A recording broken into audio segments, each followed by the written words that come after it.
what excites me is the business opportunities. And, a lot of people hear about NFTs.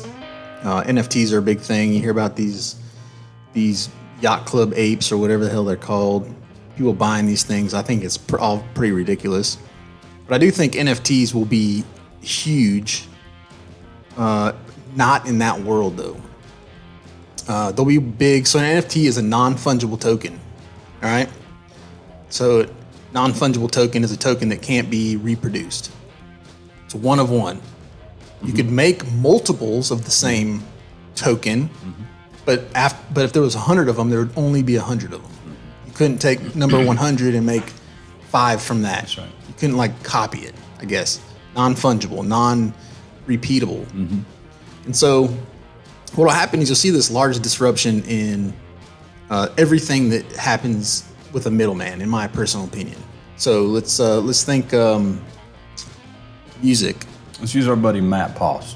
We've already kind of had this conversation with him before about doing NFTs. How it would work, yes.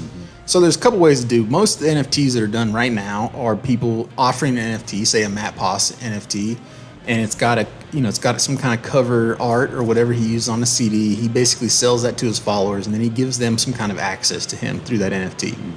That's not what... There's that rain we were talking about. That's not necessarily what I think the future is. That's the current right now. And that was kind of the conversation that we had with Matt. Right.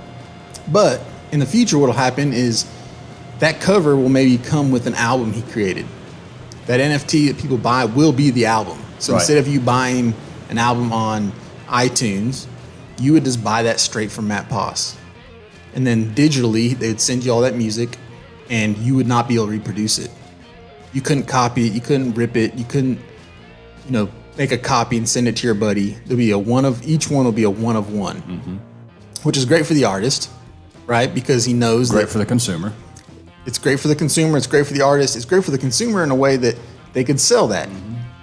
So right now, there is no sales of music because everybody can stream everything. Or show it off, right? So NFTs are becoming, especially we see teenagers on their bios have investor attached to it and have an NFT showing like an NFT wallet on their social media. Right. Of here's the NFTs that I own. Matt Poss band NFT could be one in that list. And I'll give you an example. Say there was NFTs 15 years ago, and Prince came out and he said, "Hey, I'm gonna do for my hardcore followers. I'm gonna do a very, very specific album. I'm only gonna offer 100 of these, 150. You put the number on it. You can buy it. It's gonna cost you X, but you'll be the only one that has this." And that cover would be like a rare whiskey, a rare cigar, you name it. That cover people would want to show off. They could display it as art. They could do whatever, and they'd be like, "Oh man, he has that exclusive Prince album or whatever it is," right?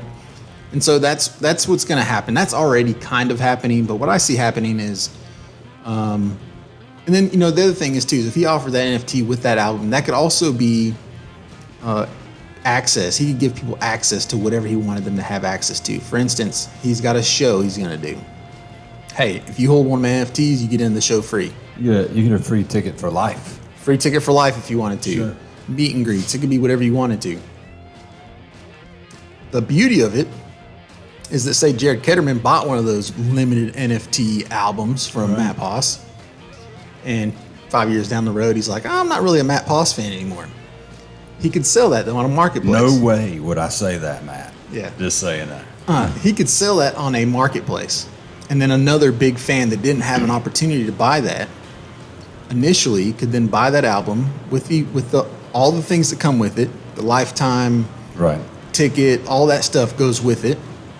And the beauty of it for Matt is that he can put into the contract that he gets a cut of every sale going forward.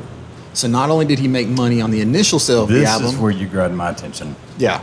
Not only did he make the sale on the initial album, he then makes a little piece of every sale after that. Whatever he decides that little piece is. It could be 50%. It could be 1%. Right.